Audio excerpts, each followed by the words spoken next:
আজ আবারও চলে আসলাম দারুণ একটি মজার রান্নার ভিডিও নিয়ে।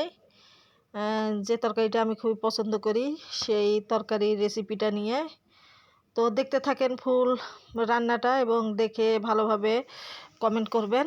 তো মাছ প্রথমে ভাজা করলাম, দেখতেই পেলেন তেলাপিয়া মাছ আমার খুবই পছন্দের একটা মাছ। অনেকে পছন্দ করে না জানি, কিন্তু আমার কাছে অনেক মজা লাগে। তো এখানে ফুলকপি আলু বেগুন দিয়ে রান্না করব। মশলাগুলো কষানো হয়ে গেছে, সবজিগুলো দিয়ে দিলাম। আর শীতের সবজি মানে এই মজার সবজি। তো এটা করব আমার ছেলে মেয়ে আর আপনাদের ভাইয়ার জন্য, আর আমার জন্য আমি ঝাল ঝাল করে চচ্চড়ি করব মাছের মাথা দিয়ে। তো এখানে আমি প্রচুর পরিমাণে কিন্তু মরিচ কুচি দিছি, মরিচ বাটাও দিছি, ঝাল যদি না হয় এই কারণে আমি মরিচ বাটা দিছি। আর আদা বাটা, জিরা বাটা, রসুন বাটা সামান্য পরিমাণ করে দিছি, আর তেল হলুদ লবণ দিয়ে খুব ভালোভাবে মাখায় নিব।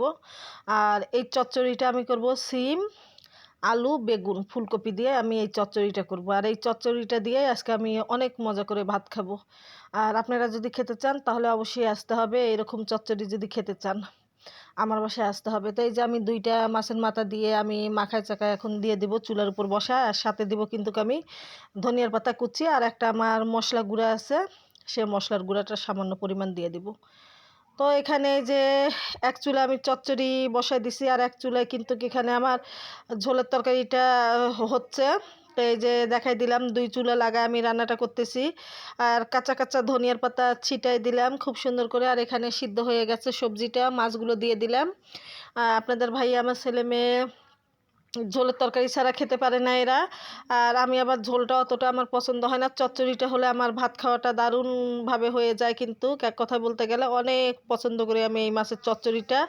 ঝাল লবণে খরখরা থাকবে একদম, অনেক লোভনীয় কিন্তু চচ্চড়ি, হাতে মাখানো চচ্চড়ি। তো আর একটু হলে কিন্তু নামিয়ে নিব, তেলটা বেরিয়ে আসলে একটু পোড়া পোড়া ভাব হবে চচ্চড়িটা, তখন আমি নামাই নিব। তো একটু দেখলাম যে আমার সিদ্ধ হয়েছে কিনা, তো সিদ্ধ হয়নি, আর একটু হবে। আর এখানে আমার মাছের তরকারিটা কিন্তু প্রায় হওয়ার পথে।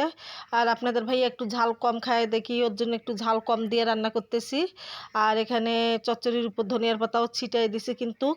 তো এক ভিডিও বারবার বারবার চলে আসে, কি করব, ভিডিও নিছি 3 মিনিটের কম করে হলেও ভিডিওটা দিতে হবে, নয়তো তো ফেসবুক কাকুরা এটা কাউন্ট করবে না। তো দেখি 2 মিনিটের একটু উপরে ভিডিও যায়, তো আর কি করার, টানি টুনি একদম আমি 3 মিনিটের করে নিলাম।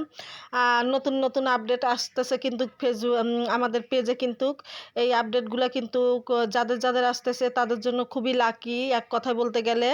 তো আমিও পাইছি, পাইনি যে সেটা নয়, কিন্তু আমিও পাইছি যেহেতু অনেক দিন হলো কষ্ট করতেছি এই পেজে।